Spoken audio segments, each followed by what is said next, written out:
I would like to put middle-aged women on the map more. There's a beauty of being like when the kids are older and you have more time and you're just more comfortable in your skin, you care less about what people think of you. And there's a lot of power to that. So I want to, just kind of use this position that I'm in that I didn't plan on being an influencer, what have you, but it's a gift to be so. And I want to use it in the best way possible.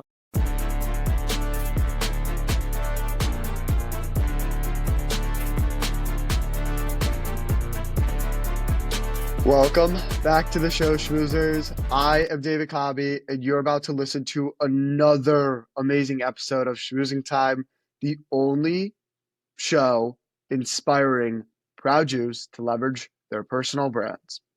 Before we dive into this episode, make sure you're following the show on whatever platform you're listening on. That way, you'll never miss another episode. Here with us this week is a woman who has truly mastered the art of shtick. Sure, we all have our own little shtick that we do, but is yours actually funny? You might think so, but my guest today will make you think twice about that. This week's guest is on a mission to make people laugh and feel good, from working as a medical clown to bringing her hilarious shticks to social media. She never fails to deliver the laughs. Whether she's imitating an Israeli cab driver or capturing the quirks of everyday Israeli life, her videos will always have you laughing. All the way from Israel with us today, please welcome to the show, Julie Rothschild-Levy. Julie, how are we doing today? Hi. A-okay here in the Holy Land. Thanks so much. I'm so excited for this episode. Nothing against my other guests. Some of my past episodes have been like a little serious and like not a lot of laughs in there. So like I'm so excited for this episode. I feel like I should have like given you an intro and like I don't know, like an Israeli cab driver voice or like some other shtick you do. So There. maybe I yeah. Did you just have This is Shticky. Okay. So here, how's that?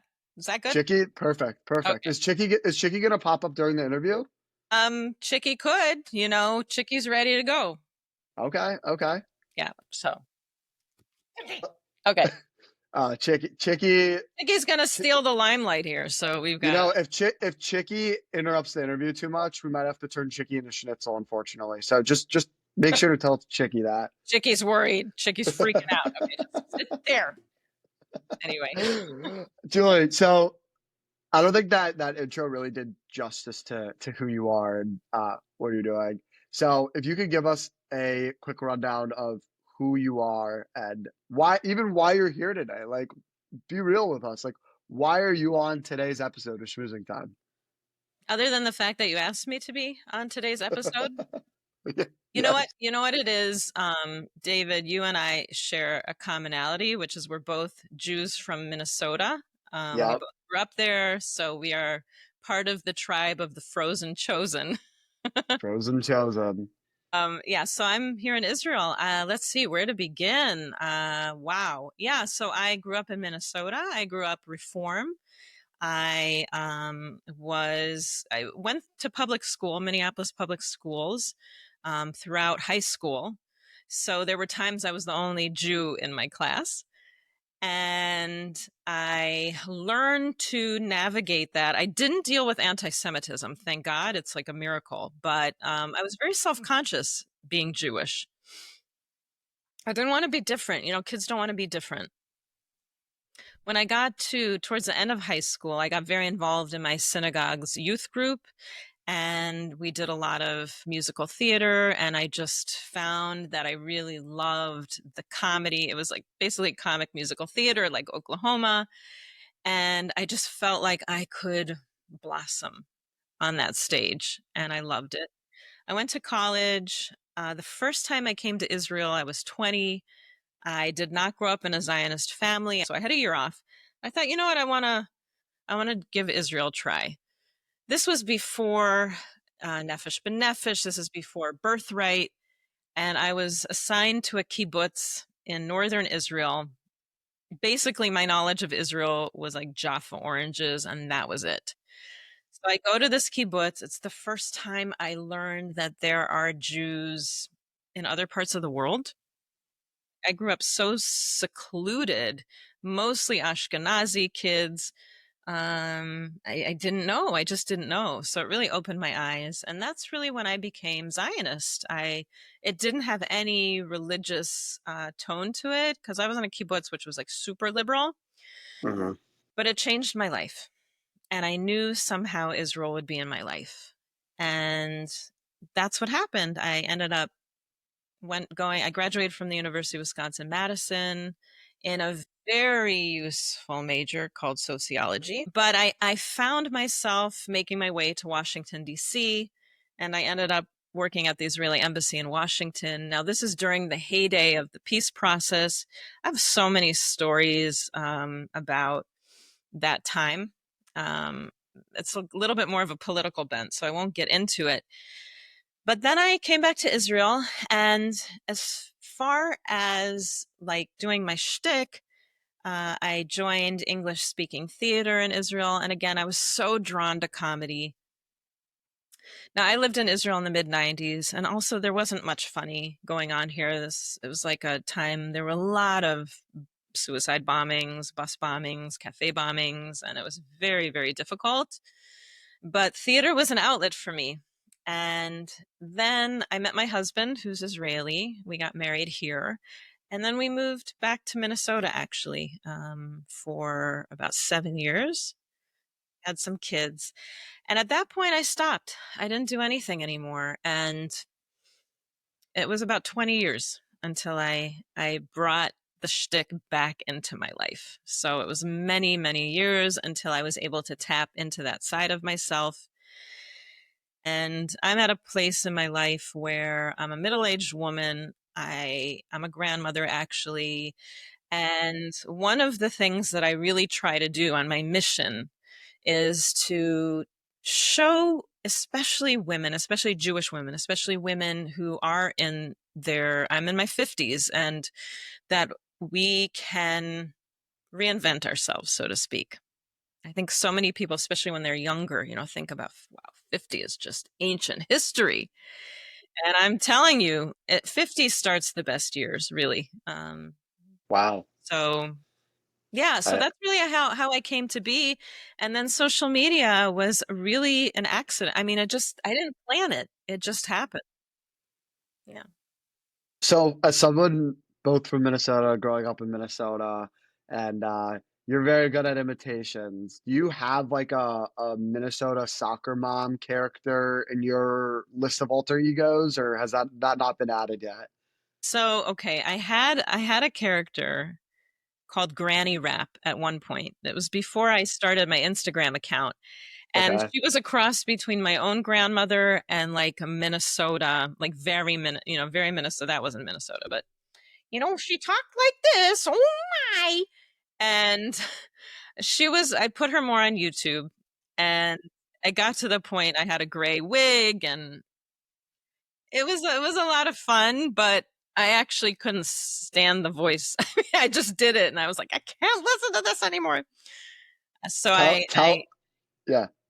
I was just gonna say, like that, like I grew up with that my whole life. Like that voice you just did. Like I heard it right. at the Oh, doctor, I heard it at the dentist, I heard it right. at the grocery store.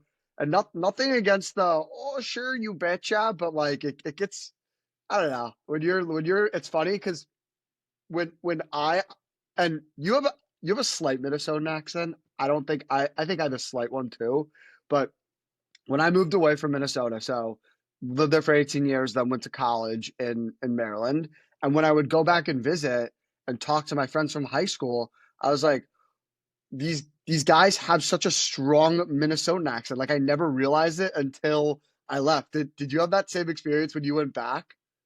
Yeah, I would say so. I was much more aware of it, and like, yeah, I just like, oh, for sure.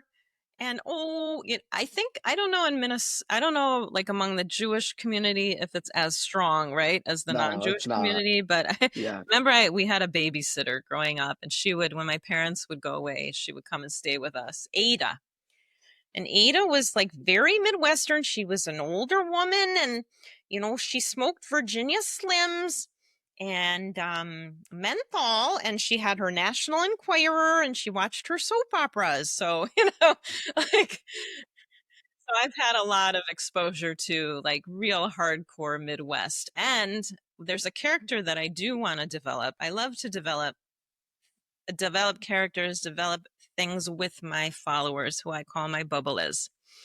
And I want to develop Wisconsin Winnie. So Oh, I want to do the Midwest, but maybe like Wisconsin, like Winnie's in the 1950s. okay, With okay. her her tater tot casserole and that sort Oh, of thing. sure. So I'm one of these people. I have a lot of ideas, a Yes, lot of creative, fun that jumps around in my head, and I just have to pace myself because I'm also a businesswoman, and I have to.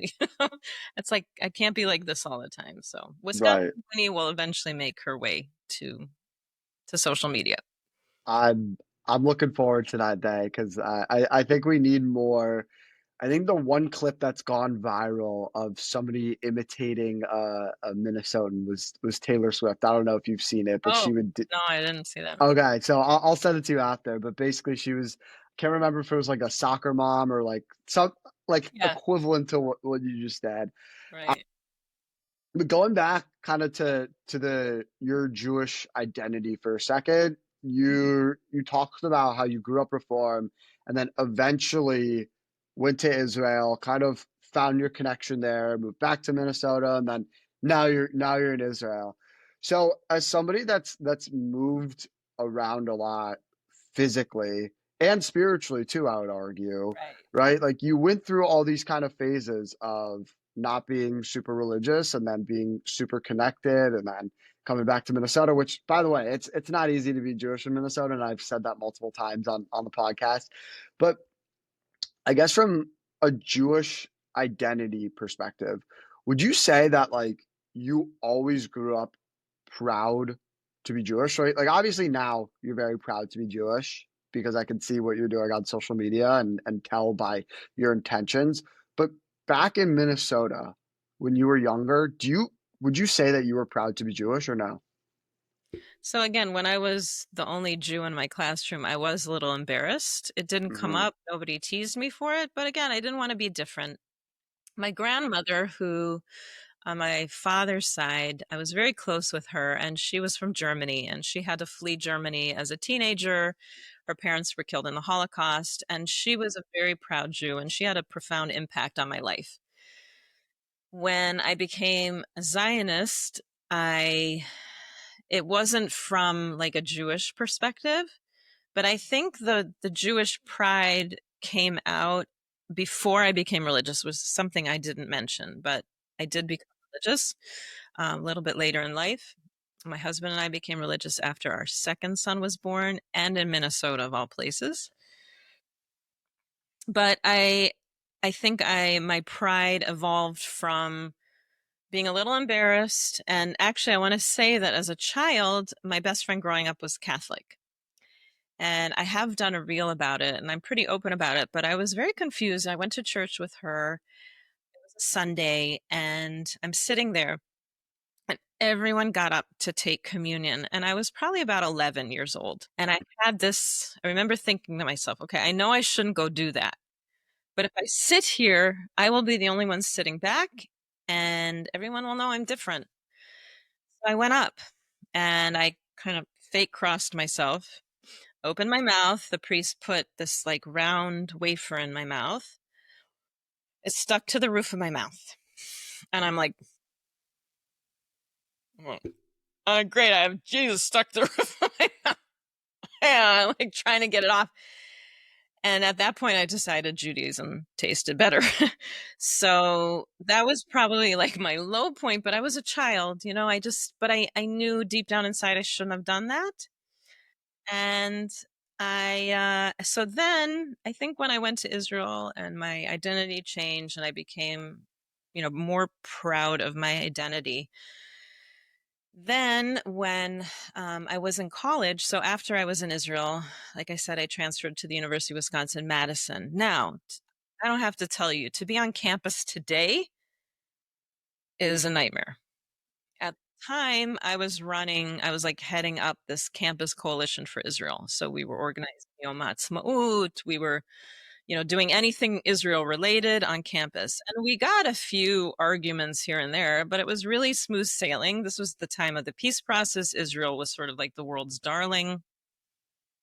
I didn't experience anything like this that's going on today. And then things shifted when we became religious. All of a sudden, it was such a mixed bag because I had very little knowledge of what it is to keep kosher or to keep Shabbat. Right. Right. And my grandmother all along was very proud. She was very proud. I feel like she lived vicariously through us. What are you making for Shabbat? Who are you having over? And that pride shifted. And then I think I've made Aliyah 3 times, actually. In Hebrew, we say Pam Shlishit Galida. So it was a lot of back and forth. Like you said, I've moved a lot internationally. And now that we've been here for 13 years, no intention to go back to the States. This truly is home. I can 100% say that despite everything we live with here in Israel, and we go through so much, I have never been prouder to be a Jew. I've never been prouder to be an Israeli.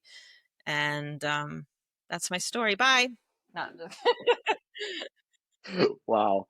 All right, now we're gonna get now that was a little too serious for the no, I'm kidding. But that was that was serious. Yeah. great. Um, I guess follow-up question to that, and I've asked this a couple times to some of my funny guests. So you're living in Israel, right? You obviously get a lot of like good content, you know. And me personally, right? Like you go to the Shuk, you get a different type of content. You go to B'nai Brak. Oh my God, I've a Mm, hilarious B'nai Brak. Oh my God. It's right. so funny because like I feel like everybody has this story. I've told this once before, but basically I've heard of B'nai Brak before. And I like whatever. I knew of it and I knew it was like very from and whatever. And I was in Tel Aviv on Onward and I got like the worst stomach ache of my life and like my madricha is like just go to the hospital. I'm like, okay. So they tell me the address, whatever, and I'm like I'm going to the hospital, and then like all of a sudden it's just like a sea of black hats. I'm like, what in the world is this? Like, is this Lakewood? Like, I was so confused, and just the vibe there, like it's instantaneous switch, right? You go from Tel Aviv right to Bnei Brak, switch like that. It is unbelievable. So my point is that you can literally in a matter of seconds go from, which I love about Israel is you can go from the Tel Aviv to the Bnei Brak to the Yerushalayim to really there's like so many pockets and areas of different places and people and which I love about Israel. So for you, as somebody that likes to imitate people and make fun and poke fun at people, who's your favorite character of the Israeli Jewish alter egos that you have? So I have 2 main ones. Before I had Okay. mentioned Wisconsin Winnie, she hasn't been developed yet. My 2 main ones are Shaul, the Israeli taxi driver, Ah, who I developed. I was in a English musical theater company here in Israel, and I played a character that was called Shaul. He was a ship captain. It was during the time of before Israel was a state, when Jews were trying to get to Palestine. So I have him, and I have Jolene Ruchel, who is a Southern Baalat Tshuva. I mean, I can go into all the accents. So do you want me to kind of uh, slip into character the way I look? yeah. I mean, just naturally like weave it in, you know. So like, tell me about Shaul. Like, does he have a family? Like, what's his deal? Does he like to smoke cigario? Like, what is he like? So Shaul, he's taxi driver, and a lot of time he has a American in his car.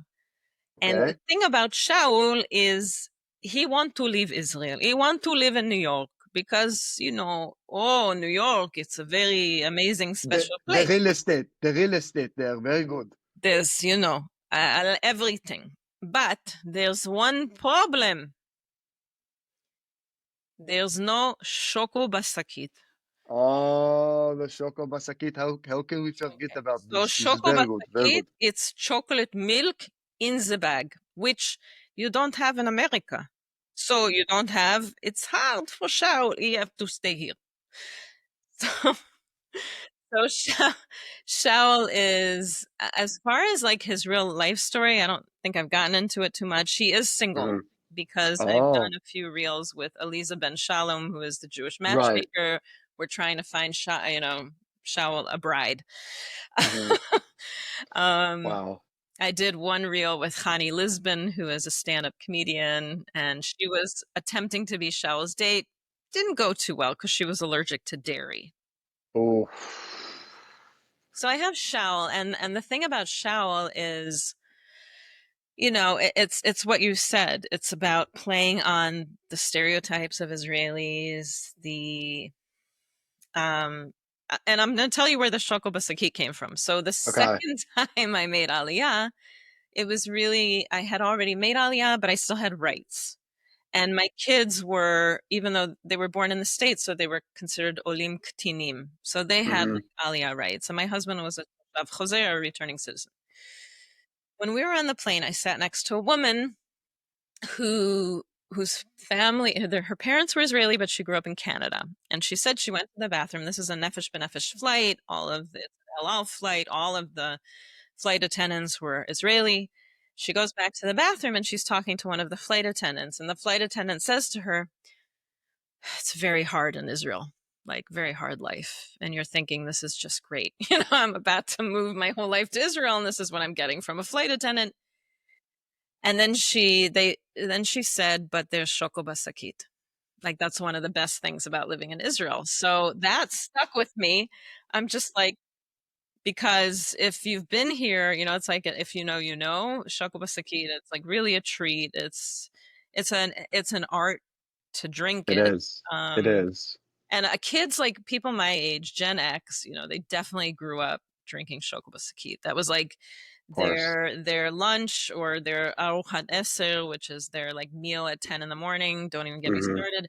Is like a fresh pita or pita with chocolate spread and a shoko basakit. So Yes. it's like quintessentially Israeli. So that's shao. Yes. Now, Jolene Ruffle, she is from the South. Now, we don't quite know where she's from, but she usually calls up her mama and she says, "Hi there, mama. It's Jolene Ruffle." Now, the thing about Jolene is she's a balas tshuva.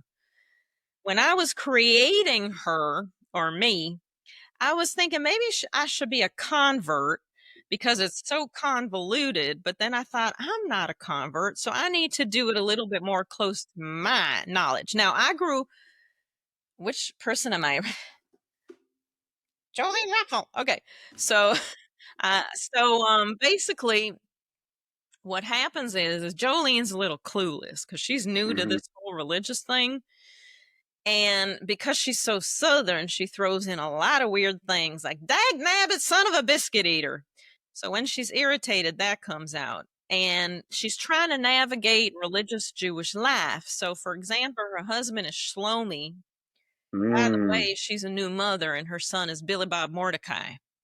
Oh, okay. And anyway, so sure, right now it's almost Purim, and she's talking to her mama on the phone in a recent reel, and she just said, "Mama, we're having the Purim Seuda, and Shlomi wants me to be a Hashvarosh, and he wants me to be Vashti." And her mama says, "Are you drunk?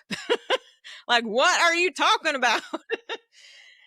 And like all these, so it's kind of funny because I relate to Jolene as somebody when becoming religious and not having any context. I did not grow up knowing religious people. There's so many things that are so new and so weird. Like, I didn't know that, let's say you wash for bread and then you don't speak. Or, all of the things that need to happen in order to make a holiday happen, all of the halachot, the minhagim, everything was so new to me. So even though I'm not from the South, I could relate to Jolene Ruchel's kind of cluelessness and feeling a bit lost.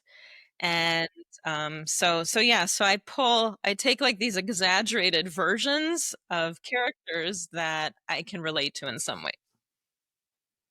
I I think it's so cool that you are personifying yourself through a made up character, right? Like with Jolene Russell, for example, you're essentially telling your story in a way through through a alternative person, an alter ego, and it's obviously catching on with social media very quickly, and it attracts your viewers, and I think that's very cool. And honestly, it's something that like I'm trying to do with my podcast is like I've realized that kind of similar to you, right? Like I know there's a lack of laughter in the world. I completely recognize that.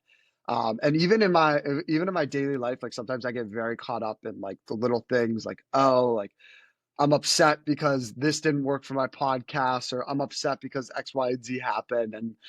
And really like I think like the big thing that I always come back to is just people need to laugh more. Like we need to take life not as serious anymore. So I'm glad that there's somebody like you out there that's kind of promoting this and doing that.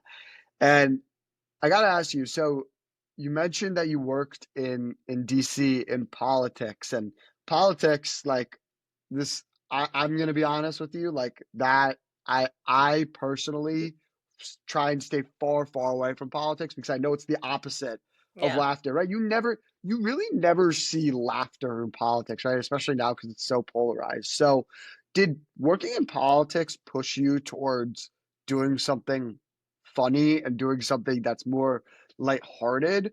Or were you kind of all did you kind of always have this mission of like, I'm going to do something lighthearted and funny to get to people?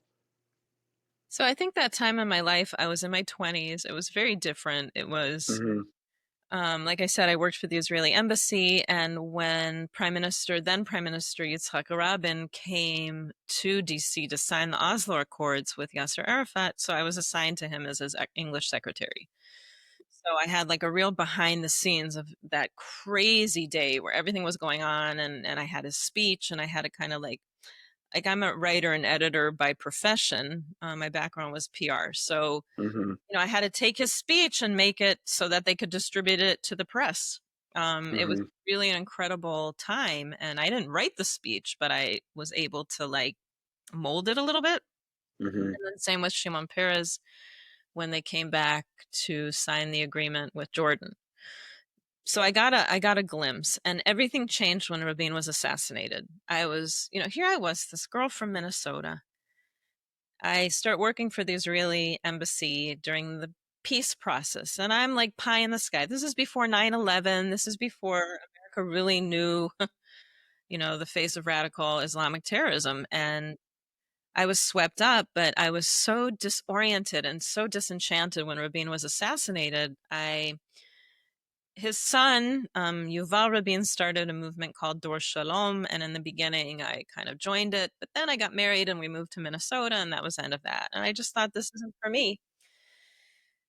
As far as the lightheartedness, I'll tell you something. I started my Instagram. That's my main platform. I do post on Facebook, but Instagram's really like my main platform. Right. I love it because it's a community, and October 7th changed everything. Mhm, It was obviously difficult to come up with funny content. There was nothing funny about life here. So I thought, okay, so I will show everybody. More than half my followers are in North America. I'll show them what life is like here right now. And that's really what I turn my content to. And every now and then I'd throw something a little bit, lighthearted in it. But then people said to me, we need funny. We need humor. It's like a survival tool. And then I started, but then I thought to myself, you know what? Like comedy is sort of making fun of people. Then I became a little more sensitive about making fun of Israelis. And so what I did is I turned more to something which I absolutely love as a hobby, which is translation blunders. I have a group on Facebook and people just like send in pictures, or I'm always on the lookout. Whenever I go out to a restaurant here, I'm like, do you have an English menu? And if they don't, I'm so disappointed. Or if they have the English menu and it's translated perfectly, it's incredibly disappointing for me. Most of the time, you get some good gems. So what I do is I take these translation blenders and I make reels because on the one hand, it's like Israelis, they deserve being made fun of with these blenders. Because some Absolutely. of are so ridiculous, and it's just that's been really well received. So I will do. I'm also trying to focus more on life as an Ola Hadasha in Israel. What's it like to be living here, different culture, that sort of thing. So I'm always conscious. I'm a little bit more conscious about what kind of content I want to put out there. I I think it's so cool that you use kind of your everyday life to get content ideas. And I think a lot of people don't really going back to what I was saying earlier about how people take life so seriously, and I'm obviously very guilty of this. Like sometimes the things around you are just really funny and you miss them. And yeah, there are definitely a lot of like I can't think of any off the top of my head now. But there are definitely like a lot of like I don't know transliterations or translations where like Israelis are like trying to translate something into another language and it's just like a complete mess. But yes, I think yeah, I definitely think Israelis deserve to be made fun of. Like I me personally, like I love to, and I posted a video about this last week. Like I was doing, one of my friends just launched, and I had him on the podcast.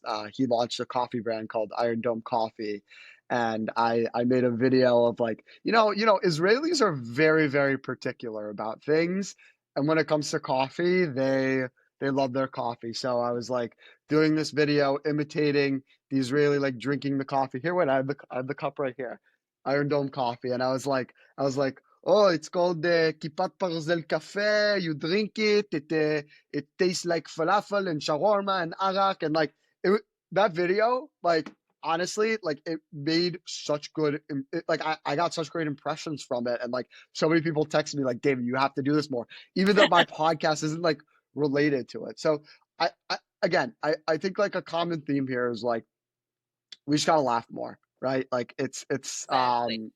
it's Right. yeah, I don't know. I hope that I can provide that. Obviously, like this podcast is not a comedy podcast by any means, but I think laughing more is kind of a mission for me, and definitely want to do that more. And unfortunately, Israelis are just like low hanging fruit for me, just because I grew up watching the Zohan and like that movie, just like kind of after the Zohan, it was like all downhill from there. Like I was like, what in the world? Like, what is this? And Zohan is so exaggerated. It's like to the max. And Even then some Israelis have been like, "What's up with the Zohan?" Like, yeah, yeah, Zohan is like exaggerated to the max, but just like everything about is like as an American, right, and going to Israel and visiting there, like there are just so many quirks about Israeli culture. Like for example, one that like a lot of people don't even know about is when you're having your hummus, like Israelis like to eat it with an onion, right? right. So if you go to like Abu Hassan, for example, I think it's the best hummus in all of Israel. Obviously, you probably know a better spot, but like they're taking the onion and eating it, and like it's Raw just like onion, raw. raw Yeah, onion. not yes. That very important distinction. It's just like the food, the culture, the this and that. Like I feel like it's so easy to kind of um, make that into a skit or real or whatever it is. And I think a question for you is your goal, right? You're making content about Israeli lifestyle and about Judaism. Is your goal to get people to make aliyah or more so be aware of Israeli lifestyle through comedy? Yeah, I'm not. I would say I'm not. The first part is no. Like I'm not into having people make aliyah. It's a very personal choice. I know it's a difficult choice, so that is completely personal for people.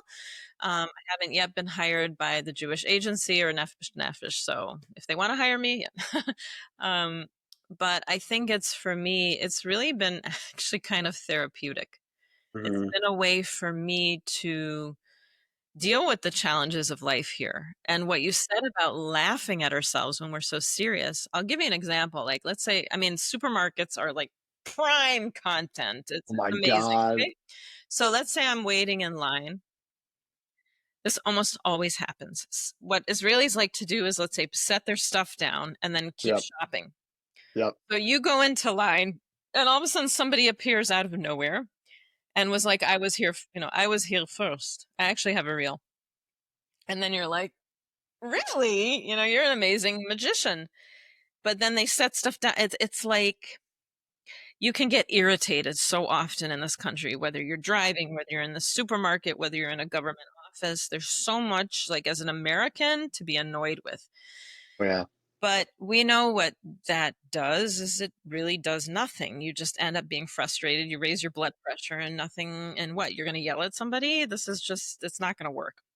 So Right. I take these scenarios and I just look for the funny and I think, okay, this is just, it's culturally different from how I grew up. Um, people don't want to be what's called a fryer, like a sucker. So you have like these defenses set up. But now, for example, if I'm driving and someone's like zooming in front of me or honking, I really work on myself to not let it upset me. Because I think at the end of the day, and especially I've had more of a sensitivity since October 7th, we are dealing with the amount of stress, the amount of trauma we've dealt with as a people.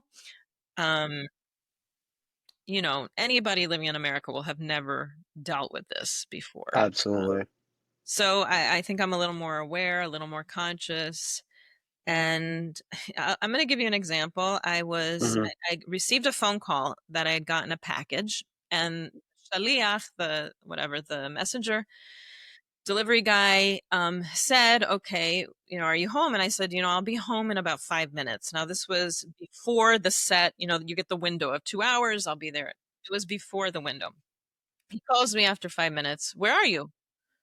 I'm like, well, I'll be there in a minute and a half. No, you said you'd be there in 5 minutes. And I was like, and I kind of wanted to answer him, but he started like in Hebrew. Yeah. Now I speak Hebrew, but I can't speak that fast. So I'm just like, Right. I'll be there in a minute and a half.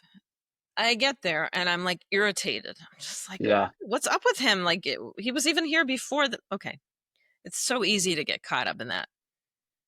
I see the guy's in his 20s. And, he's whatever, he was okay once I got to him. But I asked him, were you in Gaza? And he said, yes. And then I'm like, okay, we need to look beyond ourselves. And, everything just shifted then. I think we have to give people the benefit of the doubt. And that's something I really learned as a medical clown. You mentioned that I was a medical clown. I did that for 4 years.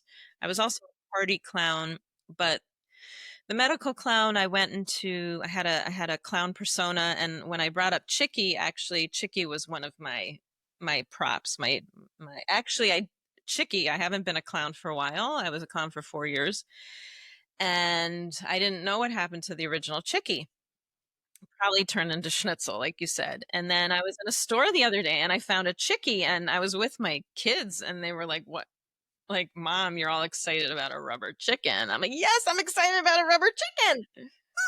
So I when I was a medical clown,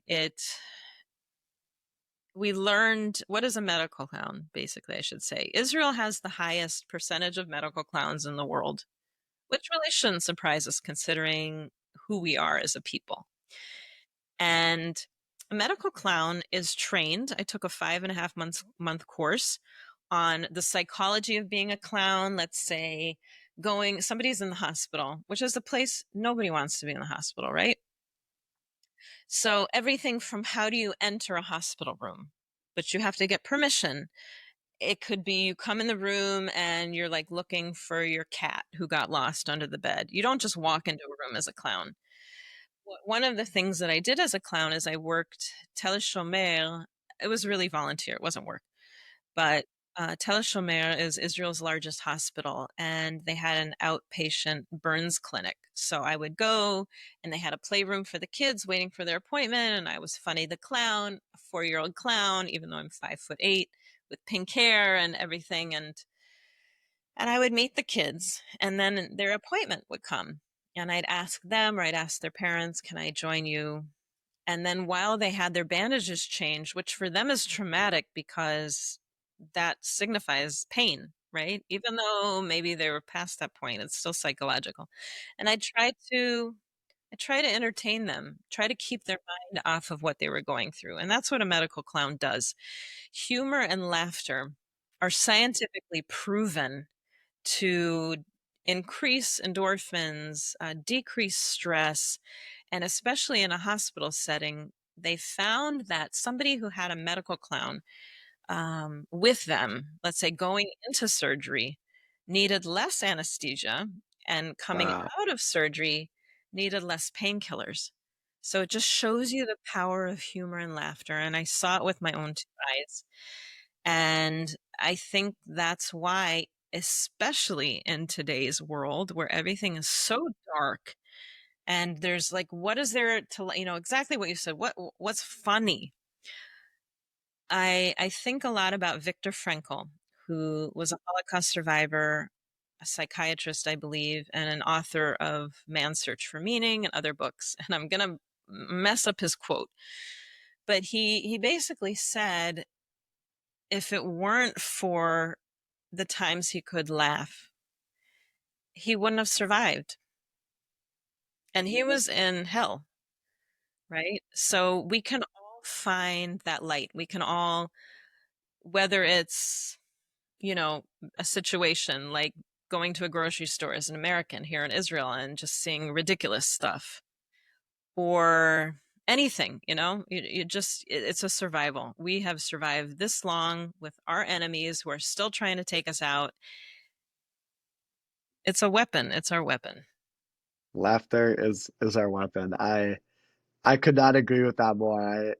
Again, I mean, going back to what your story about the shaliach, the mailman who's dropping off your package, and you kind of just had a moment there where you realized that he might have been in Gaza. And you really don't know what people are going through on a day-to-day basis. And as an American, like an American can't understand that, right? And this, I'm not going to get into a conversation about this idea of like how I really feel like Israelis compared to Americans, right? There's more of a sense of pride to be an Israeli than an American, I think, right? Overall. And you wouldn't even think a given person would not in America would not be like, oh, my mailman's being impatient. Like, were you in the army? No, like that's not even something that crosses your mind because not everybody goes to the army. So um, I think there's something to be said about being mindful of other people and like you said, giving people the benefit of the doubt, right? Like it's Yeah. not usually most of the time when some little annoyance happens that are, let's be real, first world problems, right? Like it's not worth your energy to get all mad and get all riled up and rather just laugh. And I think resorting to laughter is kind of something that we all should do. um, and switching gears a little bit, like I know this podcast is about personal branding and Mhm. talking about how you promote yourself, and you've done a phenomenal job talking about how you promote yourself through your characters, but there's another way that you're going to be promoting yourself. So I want you to talk about your clothing brand and what you will be doing in a couple of weeks. Yeah. So it's funny you ask. No, I was just sitting here thinking, okay, I have to throw this in. How am I going to do this? I'm not used to selling stuff to people. Okay, so I'm totally out of my comfort zone. But I've started. So my handle on social media is Julie Shtick, and I actually recently changed it to Julie Shtick. It was officially Julie, and then whatever, my account got shut down. So 2.5 years ago, I came back as officially Julie Comedy. It's a mouthful, and I thought it's too much. I want a different name, and I just am so connected to the word shtick. It's a great word. It's a Great Yiddish word. word for like basically a comedy routine. So it was like perfect. And I decided, listen, as a social media content creator, we have a few avenues of actually making money. I don't get paid anything from Instagram. Now, especially I think some creators living in America might get some money from TikTok or YouTube, or, I think there are ways to just get money from the platform you're on, but that doesn't happen for those of us outside of Israel. So I look at it as this way. I can take on brands, like there are companies who do hire me or organizations to make a reel for them, usually with a Hmm. comic, bent, Right. and or to do affiliate marketing, which I personally don't like as much because I don't like to be constantly trying to sell my followers stuff. It's just not my style. I'm not against, anybody who chooses to do that, more power to them. This is a job technically, so we should get some compensation. And then the other way is merch. And I just decided that let's make a movement. So it's called Shticky. Shticky by Julie Shtick. And it's exactly what I want to convey, which is the more fun and light-hearted side of life. And shtick is such a great word. So I'm coming out with t-shirts and long sleeve t-shirts because I am sensitive to religious women who do cover their Hmm. elbows.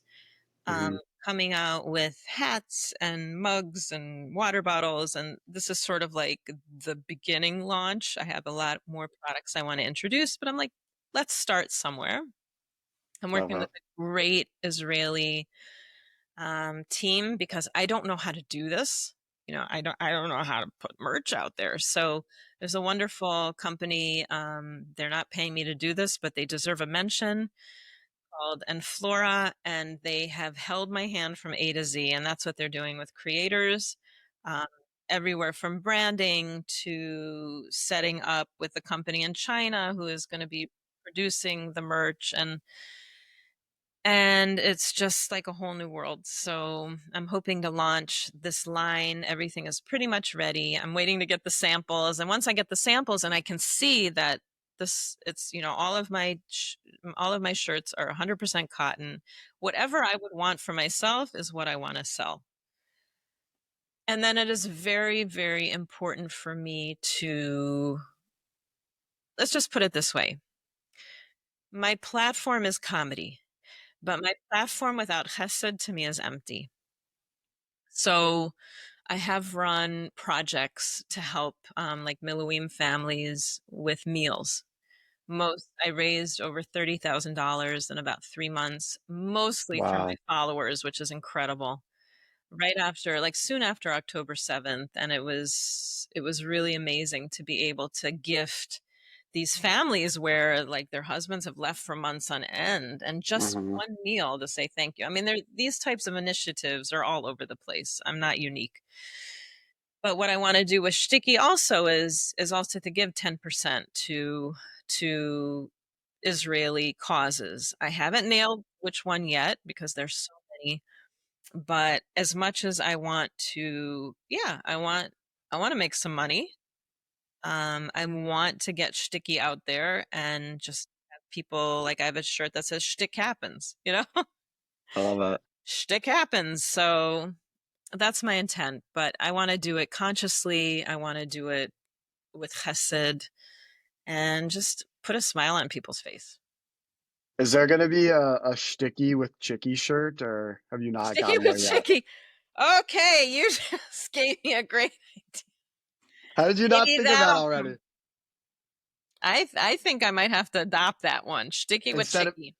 instead of schnitzel, he gets put on a shirt. There you go. Perfect. This thing could be really, this could really be like a Jewish mascot. Like, you know, he is kosher. That's for Ah, sure. But yes. I would love to have a line of Shaul, the Israeli taxi driver, like with the shoko basakit. We'll Yes. see. So I feel like this is a good start. We'll see how it goes. God willing, it'll be, people love it and it'll do well. And it's just I gonna be, yeah, it'll be fun and it'll be a real big learning experience for me because I mean, I have a business as a content creator, but this is going to be a whole other level. So absolutely. Wow, Julie, I think I that was we had a lot of great laughs in there, and ending it on a bang, talking about your brand and how you're gonna monetize up yourself even more than you already are is phenomenal. And hopefully Chicky doesn't get put in the fryer anytime soon, and hopefully Shaul finds a wife. right, I right. mean, This yeah, is if the mission. yeah, I hope he finds a wife. I don't know if he's looking for Ashki or a Sephardi or I don't know what he's I looking think for, just but yeah, I think somebody who can support his shoko basakit habit, okay, doesn't give him a hard time, and maybe okay. takes him to New York every now and then. Well, I wish Shaul the best. And before I officially let you and Shaul and all of your other characters go, Wisconsin winning, like I'm excited for that one. Um, where can people find you on social media? Learn about Shticky, learn about what you're doing. So Julie Shtick on Instagram. On Facebook, I also post my content, but I actually just use my name, Julie Rothschild-Levy. You can find me there. And then I just opened up an Instagram page called Shticky.shop. But I think if you follow me as Julie Shtick, you'll be led to all the other good stuff. And really, I got to tell you, David, my main dream is to have a one woman show which will be based on my life. So it will be funny and it will be, you know, serious and contemplative and hopefully inspirational and bring it really to women, whoever wants to have me around the globe. Because I just feel like one thing I want to say, and I don't know what your listenership is, how old they are, who they are, but I would like to put middle aged women on the map more. I Mm, think that there's a beauty of being like when the kids are older and you have more time and you're just more comfortable in your skin, you care less about what people think of you. You can truly be yourself. And there's a lot of power to that. So I want to, just kind of use this position that I'm in that I didn't plan on being in this position. I did not plan on being an influencer, what have you. But it's a gift to be so, and I want to use it in the best way possible. And my true love really is the stage. And I really started all this with Corona. I mean, it's really because of Corona. We were locked in our houses. There was no stage to perform on, and it became an amazing outlet for me. So I'm looking forward to the one woman show. Like I know that will eventually happen down the road, and I appreciate you sharing you'll your have to your dress up as a woman in order to see it. Oh, I'm good with that. Like Okay. I trust me, I have alter egos too that my listeners don't know about. Um, but Purim, I we're right before Purim right now, yeah, so right before at the Purim, why recording. not So yeah, throw yeah, on a there you go. wig, throw on a dress? It's okay, it's okay, it's okay. Not big. I don't know how my girlfriend would react to that, but like whatever. And I appreciate you sharing your dream with us too. I think a lot of people are scared of their dream, right? Like it's this thing of like if your dream is not there's a saying that if your dream is not scary enough that where you're like scared to pursue it, it's not big enough. So I appreciate you sharing your dream I want to with say us. And something as well because probably a lot of uh younger people, younger for me, listen to this, yes, which is I feel like we're in a very impatient generation that everything, with the internet, everything is so immediate. And I grew up Gen X, I didn't have all this stuff. I want to tell you something. I consider myself a late bloomer, and not everything has to happen now. And I think it's a game of patience. If you're not where you want to be right now, it's okay. And if you think you know what you want in your life, that'll probably change. So I think, especially for women who are, maybe like in their 20s, 30s, what have you, they're raising a family. It's so hard to split yourself in different ways. I just want to say, hold on, because you will know when the time is right to do what you want to do, to live your dream. It doesn't have to be now. Mhm. Yes, have a little rega, have a little That's right. savlanut. Sablanut. Savlanut. What is? I Everyone don't know what. rushing. I don't know why savlanut's even a word in Hebrew. I don't think I've ever met an Israeli with any patience. Like it should be banished from the Israeli dictionary. I don't know why people have a little savlanut. I don't know. I don't understand it. But yes, have some savlanut. Be patient. Go follow Julie. I know you want to laugh more. I know you want to laugh more. You want to see Shticky. You want to see Shaul. You want to see all the alter egos. Go follow That's a Julie. You're pretty not good going to ad. regret it. Thank you. That was a really good ad for me. So Oh, now I of better course. go there's no pressure, just make more content. I'm so glad you enjoyed this week's episode of Schmoozing Time. Thank you so much for tuning in. In addition to sharing this episode with someone, make sure you follow on Instagram, TikTok, Facebook, and YouTube Shorts. Also, make sure you're following the show on Apple Podcasts and or Spotify. Until next time, keep schmoozing.